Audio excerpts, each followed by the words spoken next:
Je suis ici pour parler de succès, n'est-ce pas?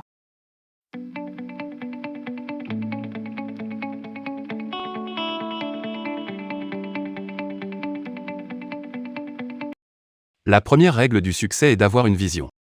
Parce que, voyez-vous, si vous n'avez pas de vision de l'endroit où vous voulez aller et si vous n'avez pas un objectif précis, vous allez juste tourner rond.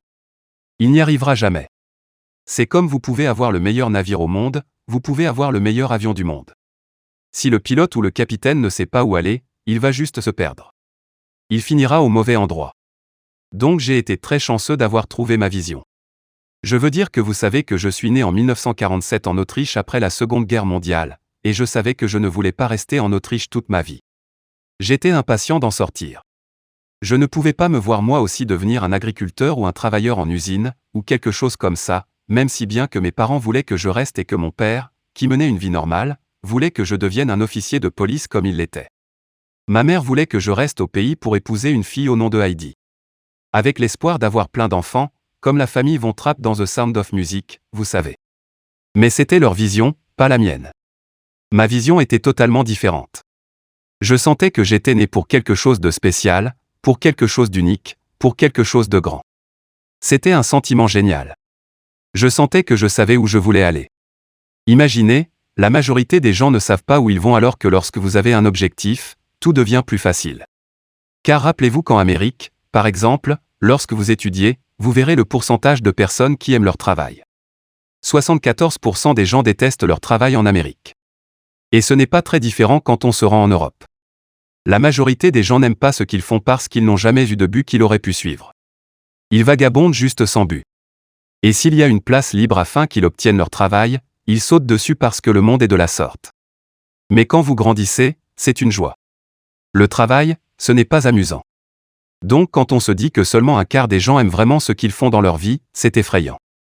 Quand vous y pensez, je me suis senti tellement béni de savoir ce que je voulais faire. Ce serait comme un étudiant en médecine qui choisit ses études parce qu'il sait qu'il veut devenir médecin, qu'il sait où il veut aller. Ma vision était si claire pour moi que les gens venaient toujours me demander. Lorsqu'ils me voyaient dans la salle pendant de durs entraînements, ils me demandaient toujours comment est-ce possible que vous travailliez si dur? 5 heures par jour, 6 heures par jour, en ayant toujours un sourire au visage. Les autres bodybuilders travaillent aussi dur que vous, mais eux, ils ont l'air malheureux. Comment? C'est possible? Je leur répondais que pour moi, l'idée de devenir Mister Olympia était si grande que je savais que chaque répétition que je faisais me rapprochait de la réalisation de cet objectif. Cette vision se transformait un peu plus en réalité.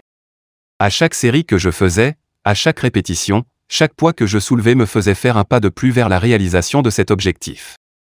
En réalité, donc, je ne pouvais pas attendre de faire un squat de plus à 220 kg. Je ne pouvais pas attendre une autre série au développé couché. Je ne pouvais pas attendre de faire 2000 abdos supplémentaires. Je ne pouvais pas attendre le prochain exercice.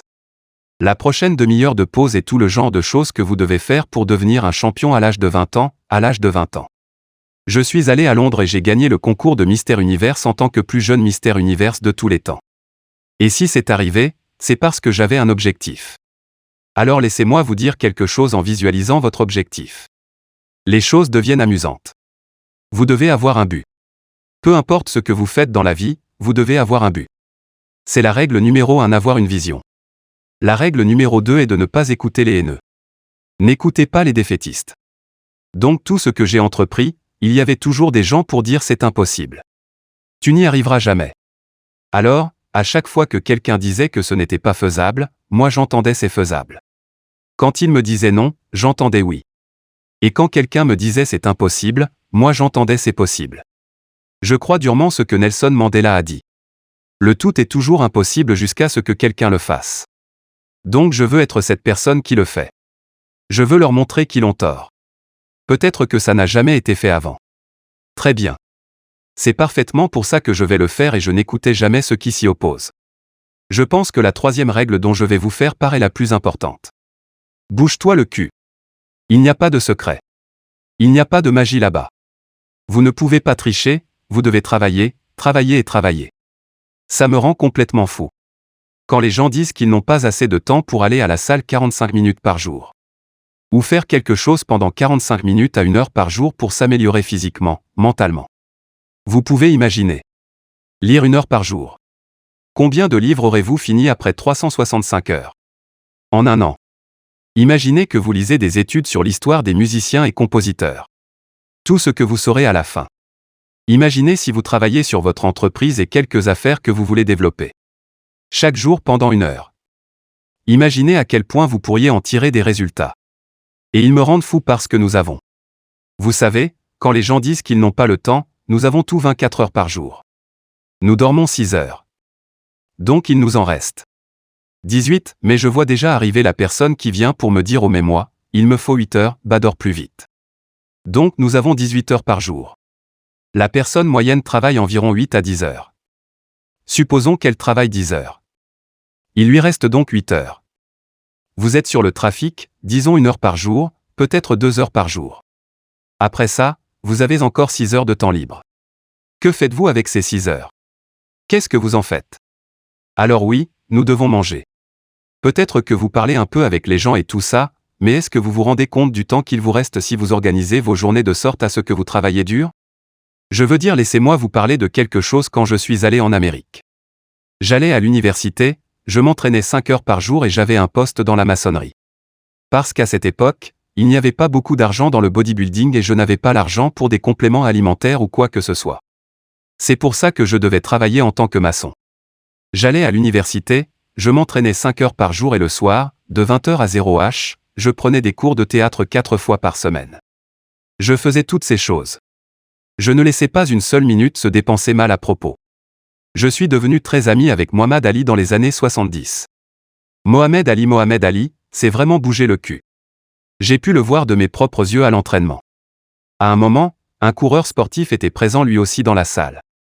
Pendant qu'il s'entraînait, Ali était en train de faire des abdos. Quand le coureur s'est approché, il lui a demandé combien d'abdos faites-vous, monsieur Ali. Et Ali a répondu je commence à compter que lorsque ça commence à faire mal, pensez Y.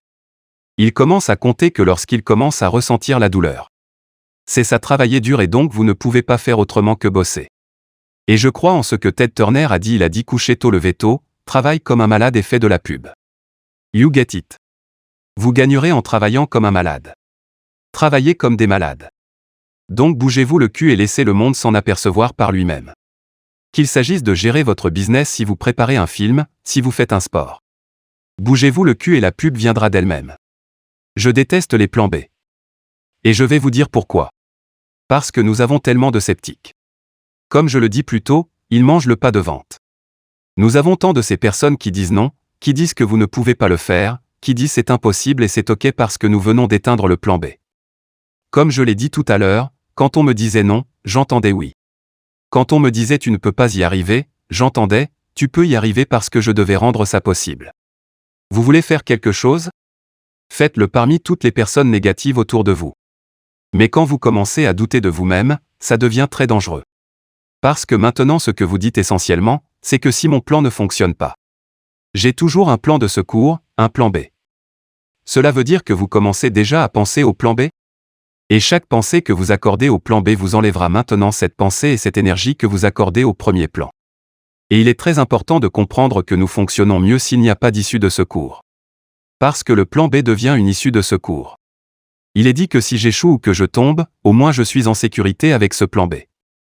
Mais ce n'est pas bon parce que les gens ont de meilleures performances quand ils n'ont pas d'issue de secours. Les gens ont de meilleures performances dans le sport et dans tout le reste. Lorsque c'est leur seule issue. Il est très dangereux d'avoir un plan B parce que vous vous ôtez la chance de vraiment réussir. Et la raison? L'une des principales raisons pour laquelle les gens veulent avoir un plan B et qu'ils ont peur d'échouer et se disent si j'échoue, je n'ai plus ma chance. Autre pas bien. Laissez-moi vous dire quelque chose. N'ayez pas peur de l'échec parce qu'il n'y a rien de mal à échouer. Vous échouez pour grimper les échelons. Il y a personne qui n'a jamais échoué. Nous perdons tous. Et c'est ok. Ce qui ne va pas, c'est que lorsque vous échouez, vous restez dans votre échec. Celui qui reste coincé dans son échec est un perdant et un gagnant va échouer, puis se relever, échouer, puis se relever, échouer et toujours se relever. Ça, c'est un gagnant, c'est ça un gagnant. Et nous perdons tous. Nous avons tout déjà perdu. Nous sommes d'accord et c'est pour cette raison que je vous dis de ne pas vous inquiéter lors d'un échec. Parce que lorsque vous avez peur de perdre, vous vous bloquez, vous êtes figé, vous devez être confiant afin de pouvoir performer dans n'importe quoi. Si c'est dans la boxe ou dans votre travail ou avec vos pensées, vous n'y arriverez qu'en étant détendu. Alors détendez-vous, il est normal d'échouer. Mais nous allons tout faire et donner tout ce que nous avons et c'est de ça que je parle. N'ayez pas peur d'échouer, l'une de mes 6 règles du succès est que vous ne pouvez pas vous sentir complet en tant que personne. If you think about. Que si vous réfléchissez à ce que vous pouvez faire pour votre collègue à côté de vous qui a peut-être besoin d'aide. Je me sentais comme si tout le monde avait une motivation différente et c'est pour ça que je suis allé en Amérique et j'ai vu comment l'Amérique était. L'Amérique était le pays le plus généreux au monde. Je veux dire qu'ils m'ont accueilli les bras ouverts. Ils m'ont aidé. Ils m'ont invité pour le dîner de Thanksgiving. Ils m'ont fait rencontrer des bodybuildés accueillis dans des salles pour m'entraîner, m'ont apporté des assiettes à mon appartement parce que je n'avais pas beaucoup d'argent. Je n'avais pas de lit, pas d'oreiller ni de couverture. Je n'avais pas de télévision, je n'avais pas de radio, je n'avais rien. Ils m'ont apporté tout ça, mon appartement. Ils m'ont aidé et cette générosité en Amérique se ressentait en moi en tant que migrant. Ils m'ont tellement aidé que je devais leur assurer que je leur donnerais quelque chose en retour. N'oubliez pas de vous abonner à la chaîne KM Motivation.